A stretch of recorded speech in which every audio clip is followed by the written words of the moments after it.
भारतीय सनातन परंपरा में माता के अनेक स्वरूपों की पूजा की जाती है। उन्हीं में से एक अत्यंत पूजनीय और लोकमान्य देवी हैं शीतला माता। शीतला माता को रोगों की देवी माना जाता है। विशेष रूप से चेचक, बुखार और संक्रामक रोगों से रक्षा करने वाली देवी के रूप में उनकी पूजा की जाती है। ग्रामीण भारत में तो आज भी शीतला माता का बहुत अधिक महत्व है। ऐसा माना जाता है कि जिस घर में श्रद्धा और नियम के साथ शीतला माता की पूजा की जाती है, उस घर और परिवार को रोग और विपत्तियां छू भी नहीं पाती। शीतला माता का स्वरूप अत्यंत शांत और करुणामयी माना जाता है।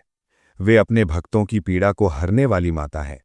उनका वाहन गधा बताया गया है और उनके हाथों में झाड़ू, सूप, कलश और नीम के पत्ते होते हैं। इन सभी वस्तुओं का विशेष अर्थ है। झाड़ू से वे रोगों और अशुद्धियों को दूर करती हैं। कलश में अमृतमय जल होता है जिससे रोग शांत होते हैं और नीम के पत्ते रोगों से रक्षा का प्रतीक हैं। शीतला माता की प्राचीन पौराणिक कथा। बहुत प्राचीन समय की बात है। एक विशाल और समृद्ध नगर में एक प्रतापी राजा राज्य करता था। उसका राज्य धन धान्य से परिपूर्ण था। नगर में बड़े बड़े महल, सुंदर बाजार और सुख सुविधाओं से भरे घर थे। लोग व्यापार करते थे, उत्सव मनाते थे और भोग विलास में डूबे रहते थे। परंतु धीरे धीरे उस नगर के लोगों में अहंकार बढ़ने लगा। वे अपनी समृद्धि पर गर्व करने लगे और देवताओं की पूजा पाठ को भूलते चले गए। धर्म और दया की भावना लोगों के हृदय से कम होती जा रही थी। एक दिन उसी नगर में एक वृद्ध स्त्री आई। उसके वस्त्र साधारण थे, हाथ में एक छोटा सा कलश था और उसके साथ एक गधा चल रहा था।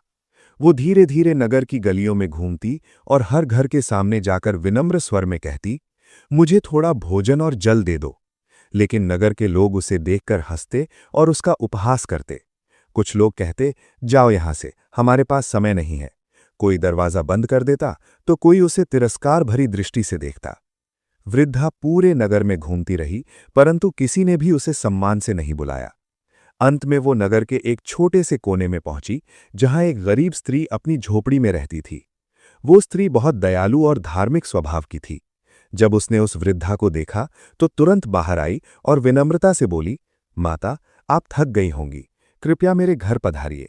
मेरे पास अधिक धन नहीं है, पर जो भी है वो मैं आपको प्रेम से अर्पित करूंगी। वो वृद्धा उसके घर गई। उस गरीब स्त्री ने आदरपूर्वक उसे आसन दिया और अपने घर में रखा हुआ ठंडा भोजन, जल और नीम के पत्ते अर्पित किए। उसने पूरे सम्मान और श्रद्धा से उस वृद्धा की सेवा की। वृद्धा ये देखकर बहुत प्रसन्न हुई। उसकी आंखों में करुणा और संतोष झलकने लगा। कुछ समय बाद वो वृद्धा मुस्कुराई और बोली, बेटी, तुम्हारी भक्ति और सेवा से मैं अत्यंत प्रसन्न हूं। तुमने मुझे साधारण वृद्धा समझकर भी इतना सम्मान दिया, परंतु मैं साधारण स्त्री नहीं हूं। मैं वही हूं जिसे संसार शीतला माता के नाम से जानता है। ये सुनते ही वो गरीब स्त्री आश्चर्य और श्रद्धा से भर गई। वो तुरंत माता के चरणों में गिर पड़ी और बोली, माता, मुझे क्षमा करें, मैं आपको पहचान नहीं पाई। माता ने प्रेम से उसका सिर सहलाया और कहा, बेटी, तुम्हारी भक्ति ही सबसे बड़ा पहचान है। तुमने दया और सेवा का जो भाव दिखाया है, उससे मैं बहुत प्रसन्न हूं।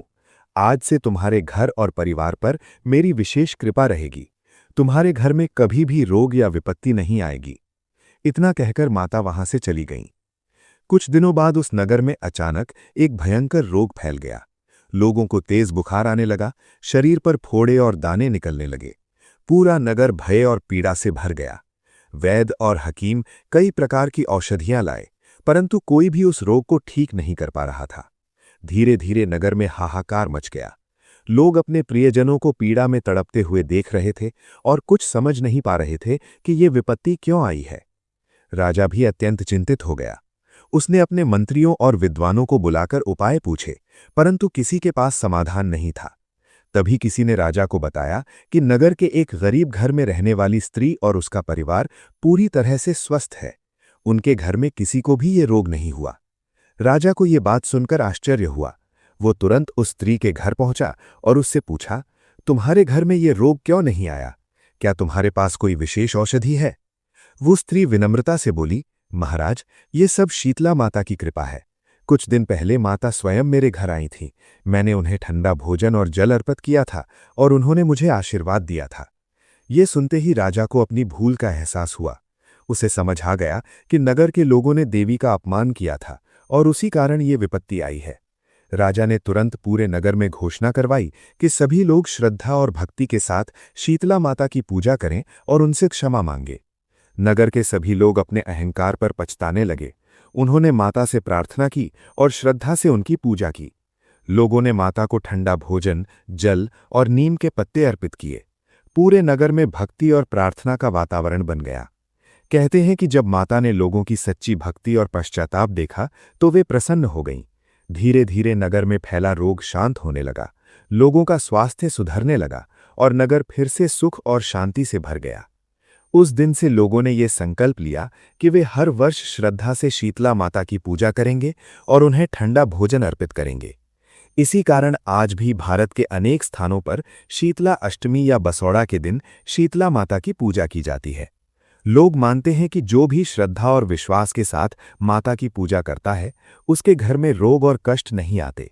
माता अपने भक्तों की रक्षा करती हैं और उन्हें स्वास्थ्य, सुख और शांति का आशीर्वाद देती हैं।